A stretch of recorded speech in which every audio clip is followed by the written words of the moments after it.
We marched sometimes as much as 40 kilometers a day.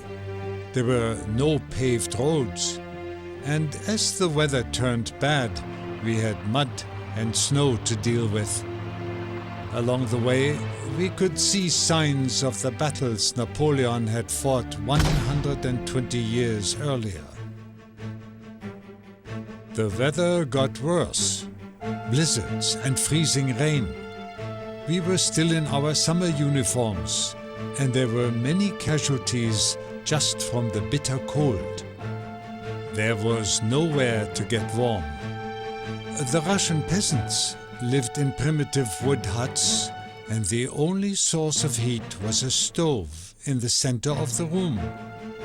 The peasants often slept on top of the stove to stay warm at night.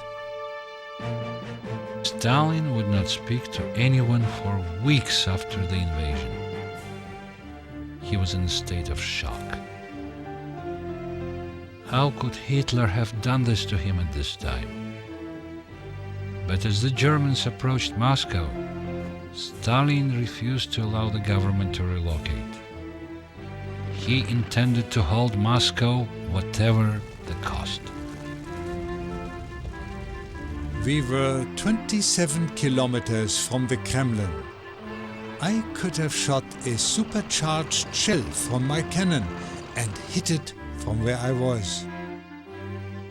The Russians fought furiously. Stalin sent hundreds of thousands of troops at us in waves. We opened fire at men who were running straight for us. They were easy targets. They were certain to be cut down. But still, after them would come another wave and another wave. Later I saw that many of these men were Siberians. What was happening now in Europe was a conflict between different people. Different people with different goals in mind. Stalin was now on the same team as the Western democracies. This he always found very amusing. But to the Allies he was very valuable. Stalin's army could burn up the flame of Nazi Germany, and then Hitler and his party could be snuffed out without as high cost. And then there was a bonus, that all this time the Russian army would also be burning itself up. They were determined to save Moscow, and they knew how to fight in the winter better than we did. We were exhausted. They had new equipment. Ours was worn out. They were motivated. We were becoming demoralized. The irony of the vaunted German army being fought to a standstill by a people whom our government described as subhuman. Stalin was not stupid. He knew that the Allies were letting him wear himself down. He made his decisions with open eyes. He would try and get as much from this war as he could, just like the others. I was wounded by an artillery shell. Not badly, but enough to be sent back to Germany. As I passed through Poland and Eastern Europe, I could already see a difference in the people. They were not as open and friendly to us as they had been. Something had changed.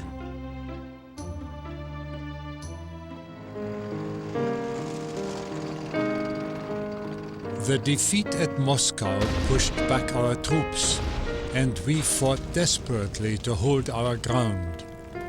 Now a fierce battle raged at Leningrad, and I knew that my younger brother Fritz was fighting there. Then I heard that he had been injured. He was badly wounded. We knew he was going to die. He knew he was going to die. He had fought bravely, and he was awarded the Iron Cross. He was so proud. Even though it had cost him his life, he was so proud of it. It had cost him his life.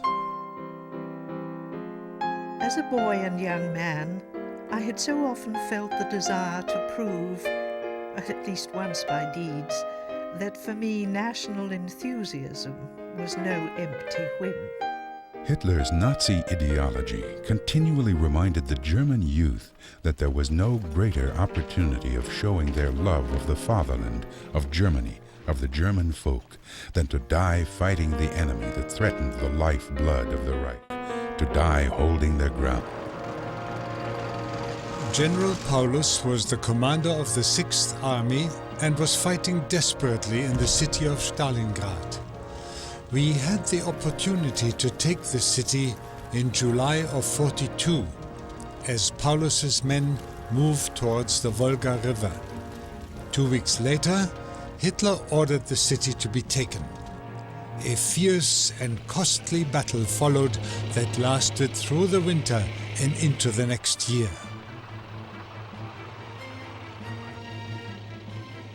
It was now a fortress town, a town surrounded by the enemy, like Leningrad had been.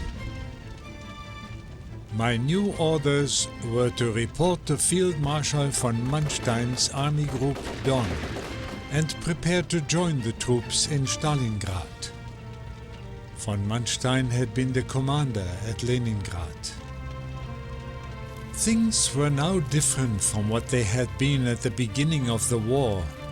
Now the officers heard Hitler's orders and no longer had complete confidence in them. "You cannot give up even a hand's width of land," Hitler had said. Von Manstein and General Paulus knew this was rubbish.